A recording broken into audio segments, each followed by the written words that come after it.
A group of ordinary men stand on a hillside outside Jerusalem, staring at an empty sky. The one they followed for 3 years has just risen off the ground and vanished into a cloud. No army, no throne, no plan handed down on paper. Just 11 fishermen, a tax collector, a few women, and a promise that sounded impossible: you will change the world. They had no money, no status, no temple of their own. Within 3 centuries, their movement would outlast the empire that tried to burn it alive. This is the story of how that happened. Part 6. Before Jesus disappeared into that cloud, he left them a single instruction, and it was not the one they expected.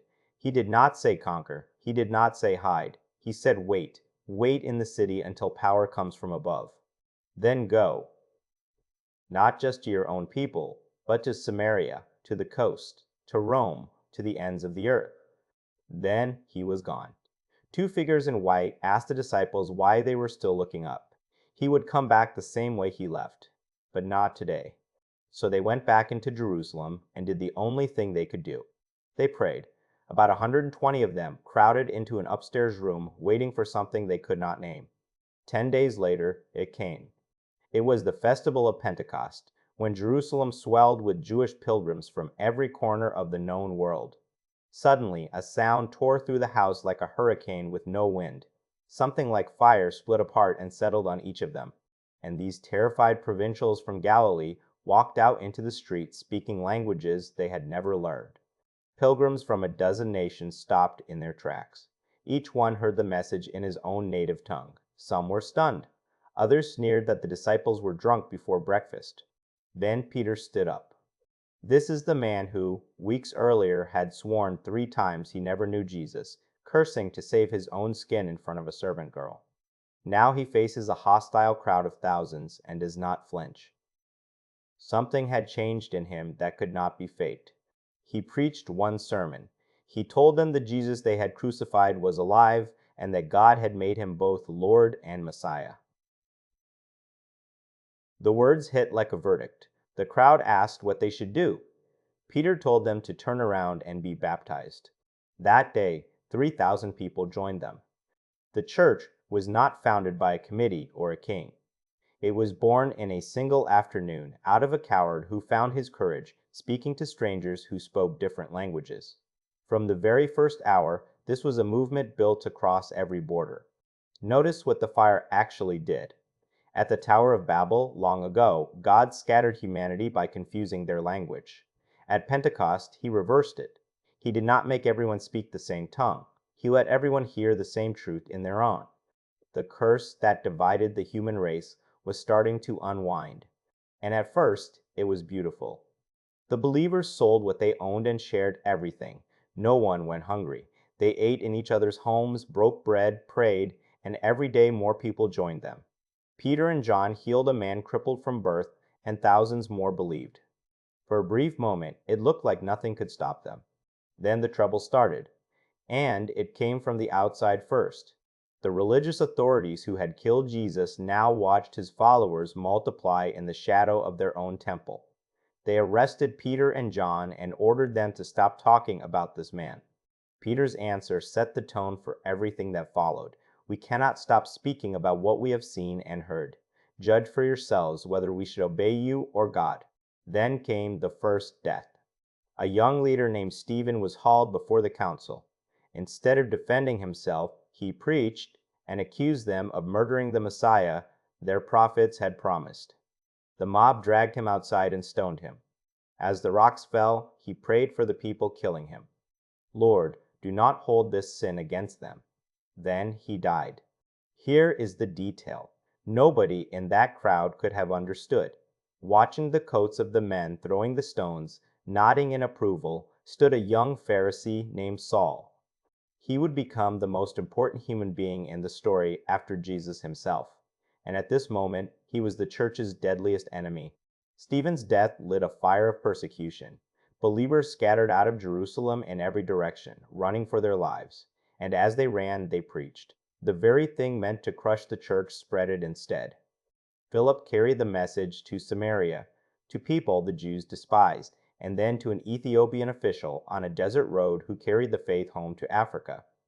The persecution was supposed to be the end. It was the beginning. And Saul was determined to finish what the stoning started. Armed with arrest warrants, he set out for Damascus to drag believers back in chains. He never arrived the way he planned. On the road, a light brighter than the sun slammed him to the ground. A voice called his name. "Saul, Saul, why are you persecuting me?" He asked who was speaking. The answer would rearrange his entire life. "I am Jesus, the one you are persecuting." The man who left Jerusalem to destroy the church arrived in Damascus, blind, helpless, led by the hand like a child. 3 days later, a believer named Ananias, one of the very people Saul had come to arrest, laid hands on him and prayed. Something like scales fell from his eyes. He could see again, and the greatest persecutor of the church became its greatest missionary. Take a breath and feel the irony.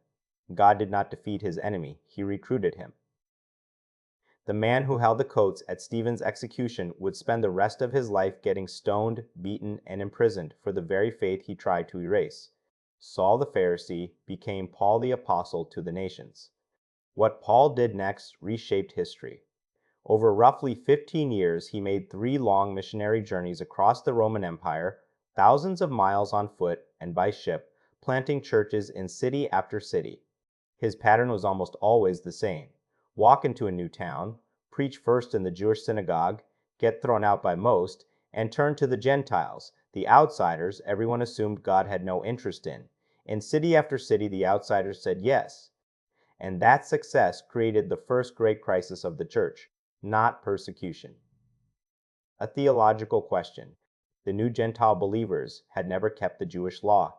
They were not circumcised. They did not follow the food rules. Some of the original Jewish Christians were horrified. You cannot be saved, they insisted, unless you first become a Jew. So the leaders gathered in Jerusalem for the first church council in history. It could have split the movement in two before it ever left the ground. Peter stood up and settled it. God gave the Holy Spirit to the Gentiles exactly the way he gave it to us, he said. Why are we trying to load them down with a burden even we could never carry? We are saved by grace the same way they are. The verdict changed everything. You did not have to become Jewish to belong to Jesus. The door was thrown open to the entire human race. A tiny Jewish sect became a faith for the world. This was the fight of Paul's life, and he refused to let it go. When he later heard that teachers had crept into his churches in Galatia, telling his converts they still had to earn their standing with God, he exploded onto the page. If you can be made right with God by keeping rules, he wrote, then Christ died for nothing. It was the hill he was willing to die on. Grace is either free or it is not grace at all. Paul walked through that open door and never stopped. In Philippi, he was beaten and thrown in prison for freeing a slave girl from an evil spirit. At midnight, bloody and chained, he and his companion Silas were singing hymns. An earthquake shook the doors open. The jailer, certain the prisoners had fled, drew his sword to kill himself, until Paul shouted that everyone was still there. That night, the jailer and his whole family were baptized. In Athens, the intellectual capital of the world, Paul debated philosophers in the marketplace and pointed to an altar they had built to an unknown god. That God, he told them, has a name, and he raised the man from the dead. Some laughed. A few believed. In Ephesus, he stayed 3 years, and so many people turned from magic to Christ that they burned their spellbooks in a public bonfire. The silversmiths who made their living selling idols started a riot, because the new faith was quietly bankrupting the old gods. He rarely traveled alone. Barnabas, who first vouched for him when everyone else was afraid. Silas, who sang beside him in the Philippian jail. Timothy, the young man he loved like a son. Luke, the physician, who wrote much of this history down. Priscilla and Aquila, a married couple who risked their own necks to keep him alive. The movement did not run on lone heroes. It ran on ordinary people who opened their homes and refused to quit. But the road cost him everything. Listen to his own tally, and remember he wrote this not to complain, but to answer people who doubted he was a real apostle. Beaten 5 times with a whip, 3 times with rods. Once stoned and left for dead, 3 times shipwrecked. A day and a night adrift at sea. In danger from rivers, robbers, his own people, and strangers. Hungry, cold, exhausted, and never once able to stop. And in the middle of all of it, he wrote letters. This is the part most people miss. The New Testament is not mostly stories, it is mostly mail. Letters written to real churches drowning in real problems. Letters that would become scripture, read by billions of people the writers never imagined. Paul wrote to a church in Rome he had never visited, and produced the most influential letter ever written. Its argument is brutally simple and strangely comforting. Everyone has failed. All have sinned and fall short. You cannot earn your way to God by being good enough because no one is good enough. But God offers to declare you right with Him as a free gift through faith in Jesus, not because you paid for it, but because Christ already did. Grace, unearned, undeserved, unpayable. He wrote to the chaotic, divided church at Corinth, a congregation that could speak in tongues and prophesy and still tear each other apart. And he handed them the most famous words about love ever written. Love is patient. Love is kind. It keeps no record of wrongs. It always protects, always trusts, always hopes, always endures. We read those words at weddings now, in soft candlelight. Paul wrote them like a surgeon, to a church that was bleeding. He was not describing romance. He was telling proud, gifted, quarreling people what they had lost. From a prison cell in Rome, chained to a guard, he wrote to the Philippians, and the theme of the letter is joy. Rejoice, he says, again and again, from a place with every reason to despair. I have learned to be content with plenty or with nothing. I can do all things through the one who strengthens me. That line was not written by a champion on a podium. It was written by a prisoner in the dark. From that same imprisonment came other letters that would echo for centuries. To the Ephesians, he described the church not as a building, but as a body, and every believer as a limb that matters. Then told them to put on the whole armor of God, because the real battle was never against flesh and blood. To the Colossians, he insisted that Jesus was not one option among many gods, but the image of the invisible God, the one through whom everything was made. And in a tiny personal note to a man named Philemon, he asked a slave owner to welcome back his runaway slave, not as property, but as a brother. That single quiet request would one day help unravel the entire institution of slavery. Near the end, older and tired, he wrote to two young pastors, Timothy and Titus, handing off the work he could no longer do. Guard what you were given. Choose good leaders. Endure hardship. Preach the word, whether it is popular or not. The fierce street preacher had become a father, training the next generation to outlive him. Other voices joined his. James wrote that faith without action is dead. Real belief always shows up in how you live. Peter wrote to believers under fire, telling them their suffering was not meaningless and their true home was in heaven. John wrote 3 short letters circling one idea: God is love, and whoever does not love does not know God. The letter to the Hebrews explained that Jesus was greater than the angels, greater than Moses, the final and perfect sacrifice. Together, these letters built the foundation of everything Christians would believe for 2,000 years. Saved by grace. Christ is God. The dead will rise. He is coming back. But writing the letters was the easy part. Living them was what got people killed. As the faith spread, Rome stopped ignoring it. Christians refused to worship the emperor as a god. They met in secret. They would not fight in the arena's blood sports or leave unwanted babies to die. To an empire built on power, this quiet stubbornness looked like treason. In the year 64, a great fire destroyed much of Rome. The emperor Nero needed someone to blame, and he chose the Christians. What followed was a nightmare. Believers were thrown to wild animals for entertainment. They were crucified. Some were covered in tar and set on fire to light Nero's garden parties at night.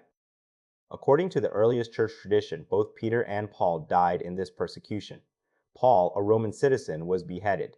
Peter was crucified and asked to be hung upside down because he did not consider himself worthy to die the same way as his Lord. The apostle who once denied Jesus to save his life ended it refusing to be honored above him. The persecution did not end with Nero. It came in waves for the next 2.5 centuries, under emperor after emperor. James, the brother of John, was executed by a king trying to win favor with the crowd. Peter himself had once been snatched from a death cell by an angel while the church prayed through the night. But the reprieves did not last forever. Sooner or later, most of them paid the full price. One by one, almost all of the original followers were killed. Andrew crucified. Thomas killed in India, where he had carried the gospel farther east than anyone. Bartholomew, tradition says, flayed alive. Only John, the last of the 12, is said to have died an old man, and even he was exiled to a lonely island for refusing to stop preaching. Every reasonable prediction said the movement should have died with them. It did the opposite. Here is the thing the persecutors never understood. Every execution was a public sermon. Christians walked toward death singing. They forgave the men killing them. They faced lions in the arena with a peace that terrified the crowds who came to watch them suffer. And people watching from the stands began to wonder what these strange, unarmed, unafraid people knew that they didn't. One early Christian writer put it bluntly. The more you kill us, he said, the more of us there are. The blood of the martyrs became the seed of the church. They met in underground tombs, the catacombs, worshiping among the graves of their own dead. They drew a simple fish to mark themselves to one another in secret. They had no armies, no cathedrals, no political power. They had only a story, a shared meal, and a stubborn refusal to bow to anything but God. And they won. Wave after wave of emperors tried to stamp them out for nearly 300 years. Every one of those emperors is now dust. And in the year 313, an emperor named Constantine did the unthinkable. He made Christianity legal across the entire empire. The faith that Rome tried to feed to lions would one day fill Rome itself. But that is history looking back. For the men and women living it, the story was not finished. The empire still ruled. The persecution still raged. And the last living apostle, John, sat alone on a rocky island called Patmos, an old man exiled for his faith with nothing left to lose. Then, on a quiet Sunday, the sky opened. What he saw next would become the final book of the Bible, a vision of thrones and beasts, of a slaughtered lamb who conquers, and of a new heaven and a new earth where every tear is finally wiped away. The strange, blazing, terrifying, beautiful conclusion to the entire story. That is where we go next, in part 7, the end of all things and the beginning of everything.